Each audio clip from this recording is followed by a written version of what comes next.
धड़ल्ले से रात को हो रही है अवैध रेत उत्खनन।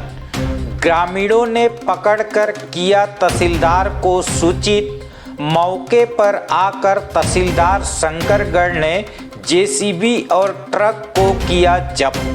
दरअसल मामला बलरामपुर जिले के शंकरगढ़ विकास खंड के रेहड़ा ग्राम का है, जहां विगत कई महीनों से रेत का अवैध उत्खनन हो रहा था। ग्रामीणों का कहना है कि कई बार रात को जेसीबी और ट्रक आती है और अवैध रूप से रेत लोडिंग करके ले जाती है। हम लोगों के द्वारा कई बार मना किया गया, लेकिन रात को चुपके से जेसीबी और ट्रक लगाकर रेत निकाल कर ले जाते हैं। ऐसा ही कल रात को भी ट्रक और जेसीबी आया और रेत लोडिंग कर रहा था। तब हम लोगों ने जेसीबी और ट्रक को रुकवाकर थाना एवं तहसीलदार को सूचना देकर कार्रवाई कराए। ग्रामीणों का कहना है कि हम लोकल लोग ही इस रेत का उपयोग करेंगे, बाहर सप्लाई नहीं होने देंगे। आइए ग्रामीणों ने क्या कहा सुन लेते हैं।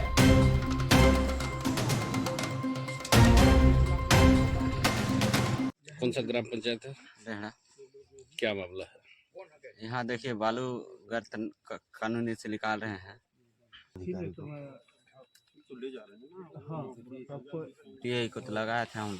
मेरा नाम कृष्ण कुमार नाग है और यहाँ से बालू ट्रक के द्वारा रात को निकाला जा रहा था और ये पहली बार नहीं है, इसके पहले भी 2-3 बार निकाला जा चुका था। गांव वाले इसको संज्ञान में लेते हुए और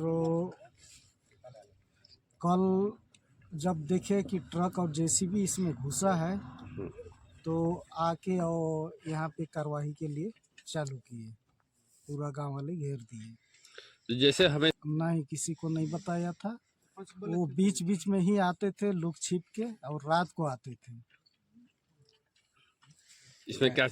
इसमें कार्रवाई होना चाहिए या तो फिर फ्री छोड़ देना चाहिए सबके लिए। कल रात में किस तरह का घटना हुआ है यहाँ पे?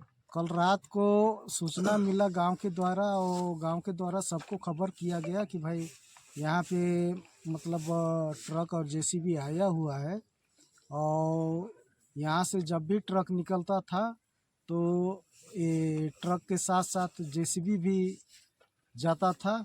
कहीं मतलब रोड में कहीं जाम हो, पत्थर हो, चाहे लकड़ी काट के रख दो तो उसको हटाए और रोड साफ करते निकल जाए, इस टाइप का।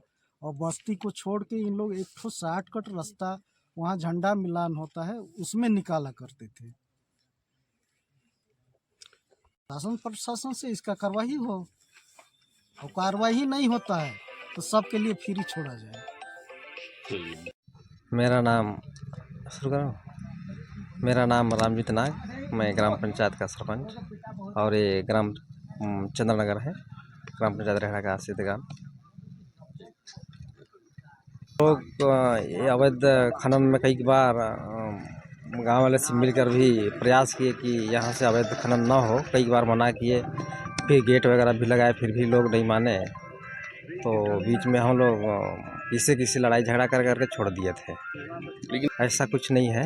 मैं ग्रामीणों के साथ में हूँ और जो भी बात होता है तो सब मिलकर ही काम करते हैं। मतलब है कि हम लोग बाहर माल नहीं जाने दे रहे थे क्योंकि गांव में ही आवास बहुत सारी स्वीकृति है और अपना ग्राम पंचायत में ही उपयोग करेंगे। 3-4 पंचायत को लिए थे, कृष्णनगर है, कोदवा है, रेहड़ा है, ऐसे करके बाहर हम लोग नहीं जाने दे रहे थे। पूर्व में भी यहाँ के स्थानीय पूर्व सरपंच श्री कृष्ण कुमार नाग ने ये खबर किया था कि यहाँ बालू की तस्करी हो रही है और रात को इनने फिर बताया कि ये तस्करी बालू की पुनः हो रही है।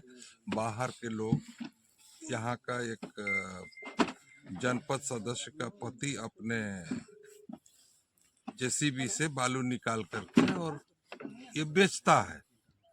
सच्चाई ये है। तो हम गांव वालों ने इसको पकड़ा है। तो मुझे बड़े खुशी हुई कि गांव के लोग में इतनी उत्साह है, इतनी जागृति है, लेकिन दुख की बात यह है कि आज प्रदेश में बीजेपी की सरकार है।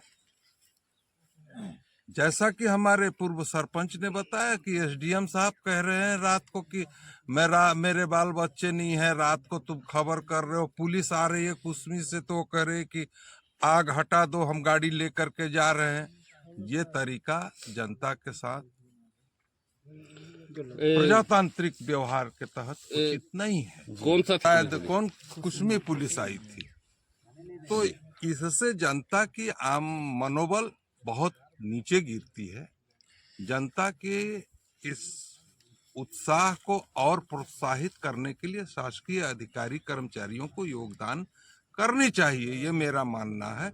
आप साहब 10 किलो धान पकड़ने के लिए किसान का तो दौड़ जाते हो, और इतनी बालू की तस्करी हो रही है, आप इसको पकड़ने से नानुकुर कर रहे हो, क्योंकि वो सदस्य भाजपा का है। आप इस पर क्या चाहते हैं? सख्त कार्रवाई हो, और अभी वर्तमान में नायब तहसीलदार महोदय आई है, वो जब्त करे गांव को। तहसीलदार महोदय आई है, वो जब्त करें, और मैं चाहता हूं कि गांव के वालों को जब्त अपने विश्वास में लेकर के इनको जब्तीनामा दें और गाड़ी थाने में पुलिस के कस्टडी में खड़ा करें। ग्राम के जन पर अब ये दुखद बात है, और इस समय सत्ता उनकी है, इसलिए वो कुछ भी कर रहे हैं, तो इनको कोई बोलने वाला और रोकने वाला ही नहीं है। ये दुर्भाग्यपूर्ण बात है। सत्ता के आड़ में, सत्ता के मद में ये सब किया जा रहा है। विष्णु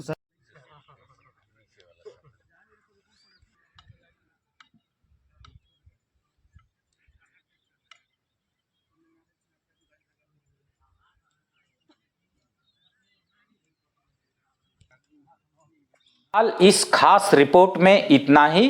देश दुनिया की ताजा तरीन खबरों के लिए देखते रहें अजीजी 24 न्यूज चैनल। धन्यवाद।